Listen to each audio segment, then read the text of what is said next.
Dear students, welcome in online class डूंगर विद्यापीठ बाड़मेर। सबसे पहले आप मेरे YouTube चैनल को सब्सक्राइब करेंगे, लाइक करेंगे, कमेंट्स करेंगे और शेयर करेंगे। उसके साथ साथ में जो बेल आइकॉन है उसको प्रेस करेंगे ताकि आपको न्यू वीडियोस के नोटिफिकेशन मिलते रहे। तो ये पोयम आपको कल YouTube चैनल पर ही मिलेगी। तो आज अपन इस पोयम के बारे में डिस्कशन करते हैं। पोयम चैप्टर नंबर 16 है और ये अपनी लास्ट पोयम है। तो द स्नेयर, पोयम का नाम क्या है स्टूडेंट्स? The snare. स्नेयर का मतलब है जाल, ट्रैप। ये स्नेयर वर्ड पहले भी आया है, जिसको ट्रैप भी कहते हैं, नेट भी कहते हैं। एक ऐसा जाल जिसमें पक्षियों को, पशुओं को पकड़ने के लिए एक जाल बनाया जाता है, जिसको स्नेयर कहते हैं। तो सबसे पहले अबाउट द पोयम।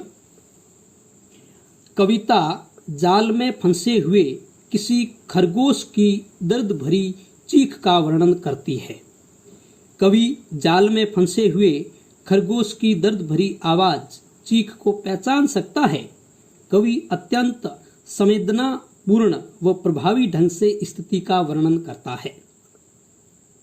तो स्टूडेंट्स, इसमें एक खरगोश, एक छोटा सा खरगोश जो एक जाल के अंदर फंस जाता है और कवि को उसके चीखने की, उसके चिल्लाने की आवाजें सुनाई देती है, लेकिन कवि उस स्थान को ढूंढ पाने में असमर्थ होता है कि आवाजें कहाँ आ रही है। यानी अपन ये कह सकते हैं कि कवि की एक जानवर के प्रति, एक वन्य प्राणी के प्रति एक संवेदना को प्रकट किया है। तो इस कविता में अपन पढ़ेंगे इस संक्षिप्त परिचय के बाद में। लीजिए स्टूडेंट्स, पेश है कविता। I hear a sudden cry of pain. I यानी मैं। यहाँ आई किसके लिए आया स्टूडेंट्स? यहाँ पर आई है पोएट के लिए आया है, कवि के लिए आया है। और कवि क्या कहता है? I hear a sudden cry of pain. I यानी मैं, हियर यानी सुनता हूँ, अ सडन यानी अचानक, अ क्राई ऑफ पेन यानी एक दर्द भरी चीख को। कवि कहता है कि मैं एक दर्द भरी चीख को सुनता हूँ।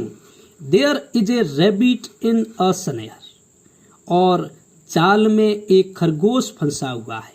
जाल में एक खरगोश फंसा हुआ है, ट्रैप है। और उसकी चीखने की, चिल्लाने की जो अचानक आने वाली आवाज है, उसको कवि क्या करता है? सुनता है। नाउ अब आई में हियर सुनता हूं द क्राई अगेन। कवि कहता है कि मैं पुनः है जो उस खरगोश के चीखने की आवाज को सुनता हूं। बट लेकिन I cannot tell from where. लेकिन कवि कहता है कि मैं बताने में असमर्थ हूं, मैं बता नहीं सकता वेयर, फ्रॉम वेयर, कि ये आवाज कहाँ से आ रही है, ये चीख कहाँ से आ रही है। यानी कवि उस स्थान का पता लगाने में असमर्थ है कि वो खरगोश कहाँ फंसा हुआ है, लेकिन आवाज उसको सुनाई देती है, स्थान का पता नहीं कर पा रहा है। नेक्स्ट देखिए स्टूडेंट्स, बट लेकिन I cannot tell from where. देखिए जो फर्स्ट स्टंजा है, इसकी जो लास्ट लाइन है वह सेकंड स्टंजा के फर्स्ट में दी गई है, स्टार्ट में दी गई है। ये इस कविता की एक विशेषता है। बट लेकिन I cannot tell from where, लेकिन मैं बता नहीं सकता कि ये चीख कहां से आ रही है। He is calling out for aid. कवि कहता है कि वह, ये ही किसके लिए आया स्टूडेंट्स? ये ही आया है खरगोश के लिए। यानी खरगोश इज कॉलिंग, पुकार रहा है, आउट फॉर एड यानी मदद के लिए। कवि कहता है कि वो खरगोश मदद के लिए पुकार रहा है, लेकिन कवि को पता नहीं चल रहा है कि वो स्थान कहाँ है, वो एग्जैक्ट प्लेस कहाँ है जहां से आवाज आ रही है। Crying on the frightened air. और उस जोर जोर से और दर्द भरी चीख की वजह से, जो फ्राइटेंड एयर का मतलब होता है स्टूडेंट्स, पूरा वातावरण क्या हो गया है? भयभीत सा हो गया है, यानी चीखने की वजह से पूरा वातावरण में भय पैदा हो गया है। मेकिंग एवरीथिंग अफ्रेड, और उस चीखने की वजह से हर वस्तु, प्रत्येक वस्तु भयभीत सी लग रही है। देखिए स्टूडेंट्स, वापस जो सेकंड स्टैंजा है उसकी जो अंतिम लाइन है वही थर्ड स्टैंजा की फर्स्ट लाइन है। ये इस पोएम की विशेषता है। मेकिंग एवरीथिंग अफ्रेड, यानी हर वस्तु, हर चीज उसके चीखने की वजह से क्या होगी स्टूडेंट्स, एक भयभीत सी दिखाई दे रही है, महसूस हो रही है। Wrinkling up his little face, और बार बार चिल्लाने की वजह से, दर्द की वजह से उस खरगोश का जो लिटिल फेस है, छोटा सा जो चेहरा है, वो क्या हो गया, रिंकलिंग हो गया, सिकुड़ गया, यानी दर्द की वजह से उस छोटे से प्राणी का जो चेहरा है वो रिंकलिंग हो गया। रिंकलिंग का मीनिंग होता है स्टूडेंट्स सिकुड़ जाना। As he cries again for aid, as यानी जो ही यानी वह खरगोश, क्राइज यानी चिल्लाता है, अगेन यानी पुनः, फॉर एड यानी मदद के लिए। कवि दोबारा उस खरगोश के चीखने की आवाज को सुनता है और कवि खुद भावुक हो जाता है। एंड और I cannot find the place, लेकिन कवि कहता है कि मैं उस स्थान को ढूंढ पाने में असमर्थ हूं, यानी कवि उस स्थान को ढूंढने में उसको पता नहीं लगा सकता है, क्योंकि वो आवाज कहां से आ रही है वो कवि खुद को पता नहीं है। नेक्स्ट देखिए स्टूडेंट्स, एंड और I cannot find the place, और मैं उस स्थान का पता नहीं लगा सकता, वेयर जहां, हिज पा, हिज यानी उस खरगोश के, पा यानी पंजे, पा का मतलब क्या होता है स्टूडेंट्स, पंजे, इज है इन द स्नेर यानी जाल में फंसे हुए। तो कभी उस स्थान के बारे में एग्जैक्ट पता नहीं कर सकता है कि उस खरगोश के जो पंजे फंसे हुए हैं उस जाल में, उस स्थान को ढूंढ नहीं पा रहा है। लिटल वन, ओ लिटल वन, अब कवि से रहा नहीं गया और कवि इधर उधर दौड़ता है और उस छोटे से प्राणी को बुलाता है, पुकारता है, और क्या कहता है, लिटिल वन, अरे छोटे खरगोश, ओहो लिटिल वन, अरे छोटे से खरगोश, आई एम सर्चिंग एवरीवेयर, अरे मैं तुम्हें हर जगह ढूंढ रहा हूं लेकिन तुम मुझे दिखाई नहीं दे रहा है, कहाँ है मुझे पता नहीं चल रहा है। स्टूडेंट्स, ये जो इस स्टंजा है इसमें कवि उस स्थान को नहीं ढूंढ पा रहा है जहां उस खरगोश का पंजा किसी जाल में फंसा हुआ है। वह खरगोश के प्रति कुछ ऐसा दर्द महसूस करता प्रतीत होता है मानो कि किसी छोटे से बालक को कोई क्रूर इंसान यातना दे रहा हो। निस्सहाय वो उस पशु को ढूंढते हुए इधर उधर भटक रहा है। वह ये जानना चाहता है कि ये दर्द भरी भयभीत सी चीखें कहां से आ रही है। ये पंक्तियां कवि की पशुओं के प्रति सहानुभूति दर्शाती है।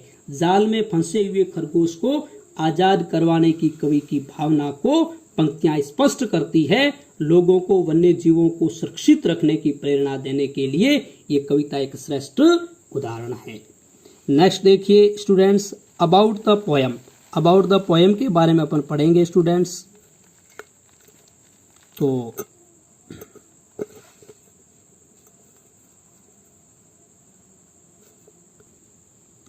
अबाउट द पोएम देखिए स्टूडेंट्स, जेम्स स्टेफन्स ने इस पोएम को कंपोज किया है। Grew up in slums of Dublin, Dublin में इनका जो ये पले बड़े, and worked as a stenographer, इन्होंने स्टेनोग्राफर के रूप में काम किया। During the early years of his age, अपनी उम्र के शुरुआती दौर में, शुरुआती वर्षों में इन्होंने एक स्टेनोग्राफर के रूप में काम किया। लेटर बाद में he served for some years as an assistant curator in Dublin, और उसके बाद में उन्होंने एक डबलिन में असिस्टेंट क्यूरेटर के रूप में काम किया। He had deep interest in Gaelic art, और इन्होंने गैलिक आर्ट में बहुत अधिक रुचि दिखाई।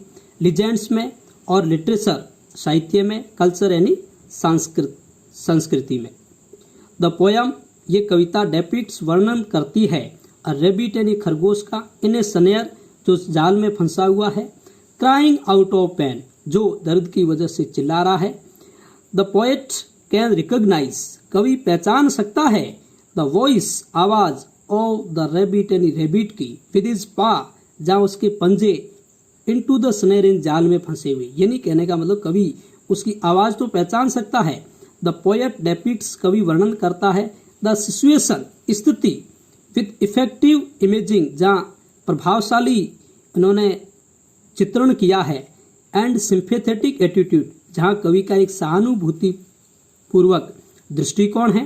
The last line of every stanza, यानी प्रत्येक स्टंजा की अंतिम लाइन इज रिपीटेड, यहाँ पर कवि ने उसको पुनरावृत्ति किया है। At the beginning of the next one, यानी अगले स्टंजा की शुरुआत में। द फर्स्ट 3 स्टंजा, यानी प्रारंभिक या प्रथम 3 स्टंजा आर रिटन, लिखे गए हैं इन आयम्बिक टेट्रामीटर। एक पोएम को लिखने के फुट मीटर होते हैं, तो ये आयम्बिक टेट्रामीटर में लिखे गए हैं जो प्रथम 3 स्टंजा।